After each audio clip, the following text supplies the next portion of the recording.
Hi guys, welcome back to my channel.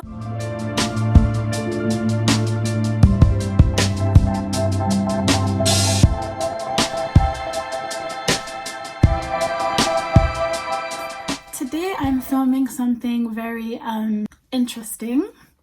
I started a new series, this is going to be the first video in this series, but I'm starting something called Ask Aunty Cheese, just because I feel like I have all the answers. And this is like a guys edition, so I ask guys specifically, like ask me questions, like I guess relationship themed or like things to do with women. I feel like I'm very hesitant to do the opposite and ask like ladies to send me questions, just because like I don't know what I'm doing when it comes to men. So this I'm comfortable with though. Like I can definitely tell a man if he's moving mad, like easily. This is going to be interesting because some of these questions are a bit, let's just get into it. So somebody asks, "Dear Aunty Cheese, why are women?"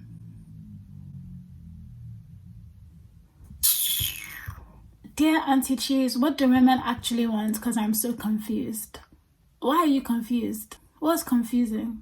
I mean, if somebody were to ask me what I feel like women want, I think women want to be valued, whatever that looks like to them. Like some women want to be valued financially, like, I want you to take care of me that way. Other people want, security. They want to know that whoever is with them is going to be faithful. I mean, this is a very subjective question to ask, but a good place to start to whoever asked me this is, what do you want? What do you want as a guy? And then just kind of flip the script that way. Don't accept what you will not give, or don't give what you will not accept, and vice versa. I feel like that's a good way to look at that. I don't really know how to answer that question. I'm going to be very real with you. Somebody asks, what does it take for a woman to take some accountability for her actions? Fasting and prayer?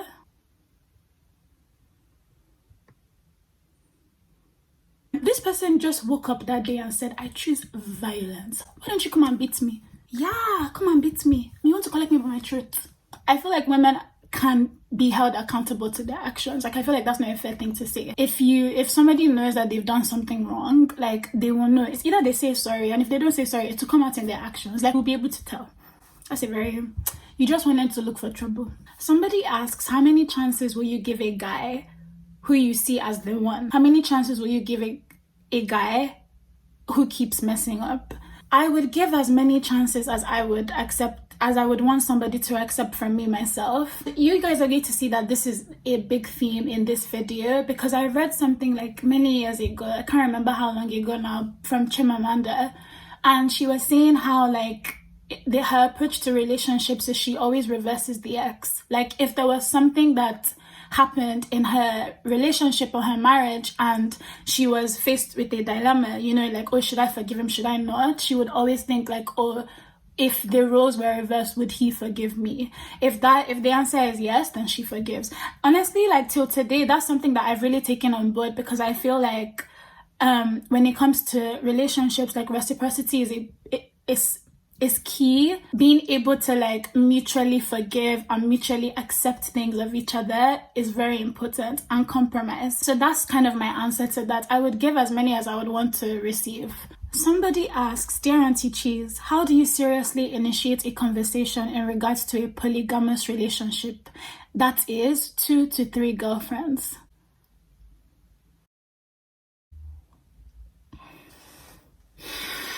Can you handle 2 to 3 girlfriends? Can you provide for 2 to 3 girlfriends?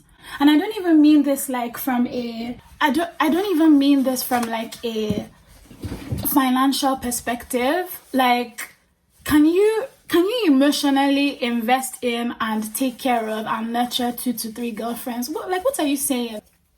This is a very big theme in the questions I was asked. So many people like bring up the fact that, somebody even asked something like, oh, I'm trying to be like fella, like I want multiple women, but how do I do this properly? I'm going to be very honest. I come from a city, Lagos, where, I mean, it's not that it's smiled upon. No. Wait, hear me out. So let me say this right. Religiously, I know that some people can do this. Like, some people's religion allows for that, but that is serious commitment. That's marriage. This is not the vibe I'm getting from this question. You want 2 to 3 girlfriends, but you know what? Communicate. Are you going to tell 2 to 3 babes that you're seeing all 3 of them together? So are they going to be like sister wives? Or somebody asks, first sex experience, as in that's all you wrote. Did you understand the purpose of this Q&A? Dear Auntie Cheese, I have a question. Some girl told me she wasn't interested, but now we are fighting over my not going the extra mile. That babe sounds confused. She sounds like she's confused, which is fair enough. Like, it happens sometimes that, you know, we get confused. Do I like him? Do I not like him? Do I want to have his children or not? You need to just ask her, like, what do you want from me, sis? And then take it from there. Somebody asks, and this is a really interesting question, are you moving mad if you're talking to more than one person at the same time? I think that is absolutely fine, as long as you are still like in the like early beginning stages, or like you are, do you know what I mean? Like, you're trying to date, you're trying to figure out what it is you like what it is you don't like. Where this becomes a problem is if, like, one, you can tell that one of the babes is starting to catch feelings with one of the babes is starting to catch feelings for you, or like you are doing things that will make somebody catch feelings. I feel like that's where things start to get a bit sticky, and at that point I will tell you, yes, you are moving mad.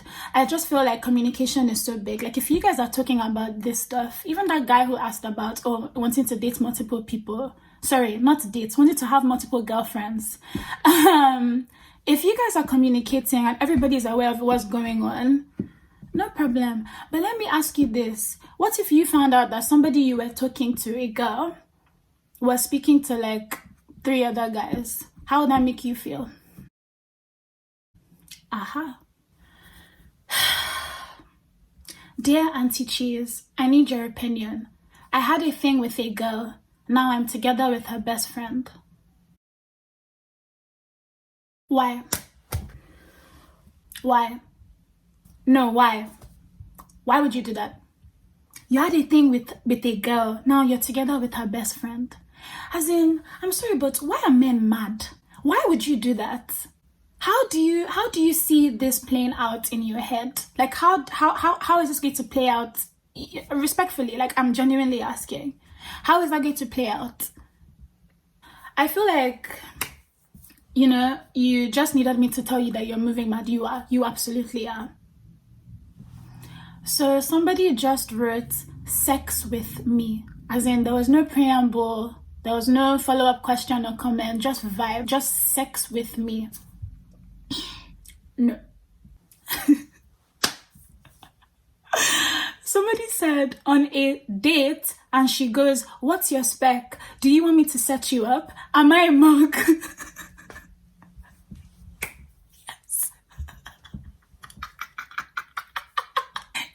Yes, you are. You're a mug.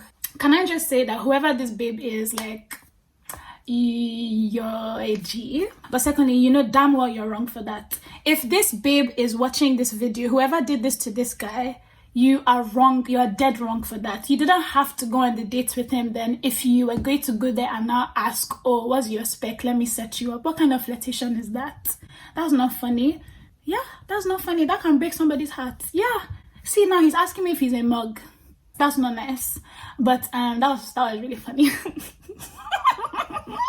People are wicked. Wow. Somebody asked a really interesting question, and they're asking, how, as a man, can I take rejection in a healthy way? And honestly, like, I feel like this is such a nice question to be asked, because some men really don't. I mean, you guys, like, we've all been on Twitter and seen like screenshots of text, like, and stuff, and we laugh about it, but it's actually not funny. Like, I'll give you an example. Like, if I take myself, I believe that I'm a hot babe. Do you know what I mean? Like, I mean,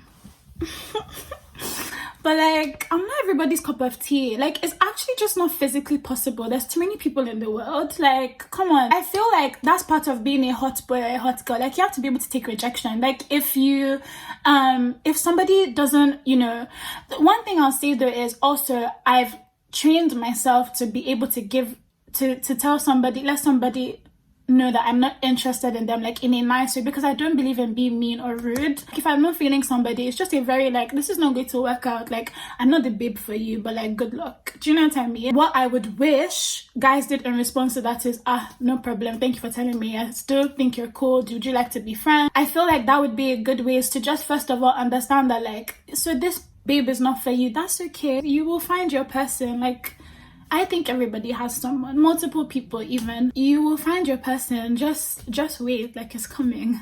And don't vex, like, or if you vex, like she doesn't have to know that you're vexing, or that you're not vexing is a strong word. Like, why should you vex because of that? No, she doesn't have to know that like you're upset. Go and take it somewhere in your room quietly. Somebody asks a really sweet question and I really liked it, and it was, how do you love someone without wanting to own them? And honestly, like, this is something that I'm trying to figure out for myself, because I feel like in relationships, like I'm a Scorpio, like I have a jealous streak. Like, I know that about myself. Like, I know that, do you know what I mean? Like, I feel like my brain could just touch, sorry, that's a very Nigerian, like I feel like I could get upset, like if I felt like, oh, like somebody was, you guys know what I'm trying to say. I feel like I have a little bit of a jealous streak.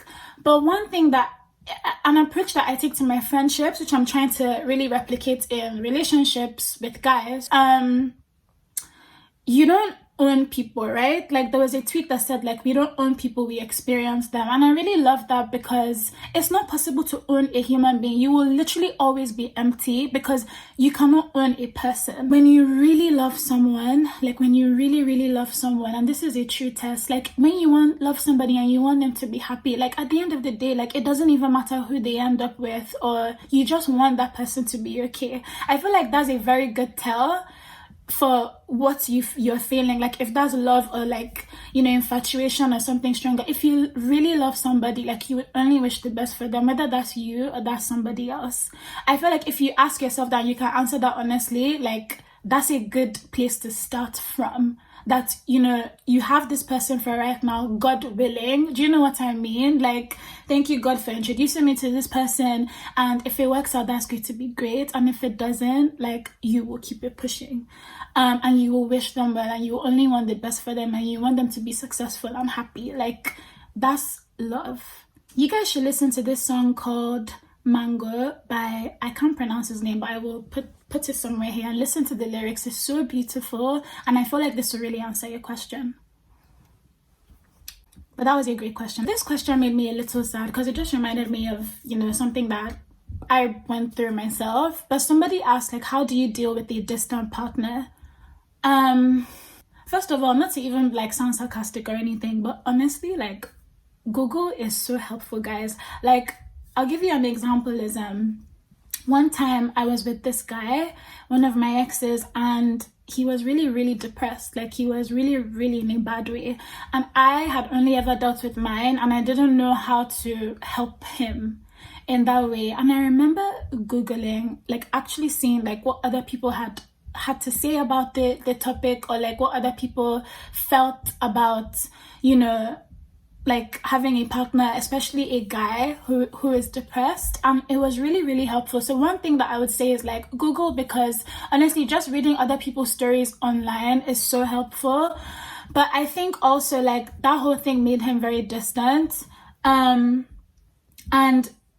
one thing that I've started to realize about people, and like about my friendships and relationships and my family, is so much of the time, a lot of the things that people do or say to you, or how they act towards you, doesn't have anything to do with you at all. Like, it has to do with what they are going through. You want to get to a place where like you don't feel like,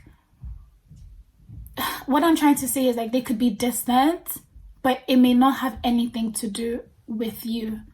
Or it could very well have a lot to do with you, and it could just be the case that they don't like you, they don't want to be with you. And have a conversation. If it still carries on, like, you will know what to do like from that point. But the first thing I wanted to say was like, just do research, because honestly, like, it's really helpful.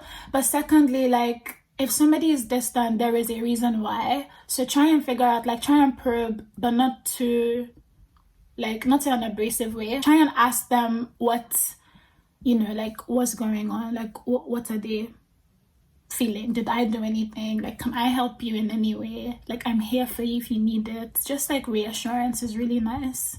Somebody said, new relationship, what should I look out for when things are going wrong?